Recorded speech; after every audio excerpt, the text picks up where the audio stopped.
यह चैनल जीवन के रहस्यों एवं नए आयामों की जानकारी देने हेतु बनाया गया है। अगर आपको ऐसी ही वीडियो चाहिए तो आप हमारे चैनल को सब्सक्राइब कर लीजिए। तो चलिए जानते हैं तंत्र के बारे में और करीब से।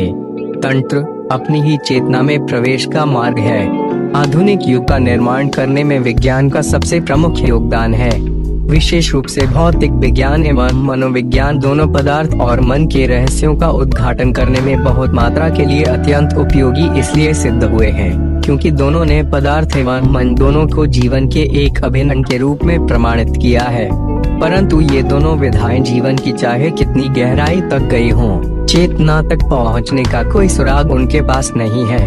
तंत्र ही वह विधा है जिसने शरीर अथवा पदार्थ तथा मन दोनों को न केवल स्वीकार किया, उसके रहस्यों को प्रकाशित किया, बल्कि साथ ही ध्यान के आयाम को जोड़कर चेतना के अनुभव का मार्ग भी तंत्र ने प्रशस्त किया।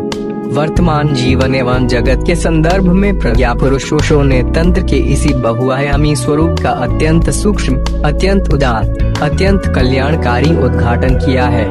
पहली बात तो ओशो ने यह स्पष्ट की है कि तंत्र जीवन को देखने का विधायक भाव है, वे जीवन के पूर्ण स्वीकार का मार्ग है। तंत्र और योग का मूल भेद समझाते हुए वे कहते हैं कि मूलतः अध्यात्म के यही दो मार्ग हैं। योग परिश्रम एवं संकल्प का मार्ग है, तंत्र स्वीकार और समर्पण का मार्ग है। तंत्र मूलतः हृदय की खिलावट का मार्ग है।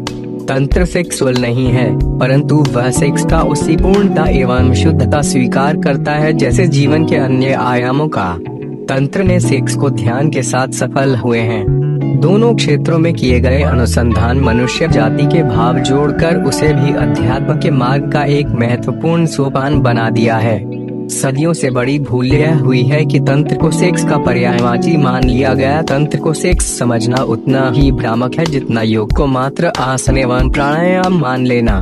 ओशो ने अपने प्रवचनों द्वारा यह समझाया है कि तंत्र का पूरा जोर हमारी चेतना का विकास कैसे हो इस पर है। वे बताते हैं कि तंत्र शब्द संस्कृत के मूल धातु तन से निकला है, जिसका अर्थ होता है विस्तार। अतः तंत्र का अर्थ है चेतना का विस्तार।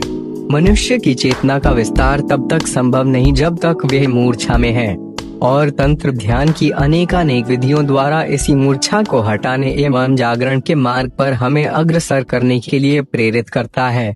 विज्ञान के वर्तमान युग में तंत्र द्वारा दिए गए हृदय की वीणा के स्वर ओशो ने पुनः झंकृत किए हैं।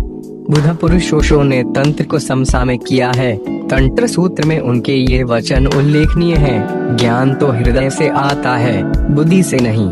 ज्ञान तुम्हारी आत्मा के अंतरतम से उठता है, मस्तिष्क से नहीं। अपनी खोपड़ी को हटाकर अलग रख दो और आत्मा का अनुसरण करो, चाहे वह जहाँ भी ले जाए। अगर वह खतरे में भी ले जाए तो खतरे में जाओ, क्योंकि वही तुम्हारे लिए और तुम्हारे विकास के लिए मार्ग होगा। धन्यवाद।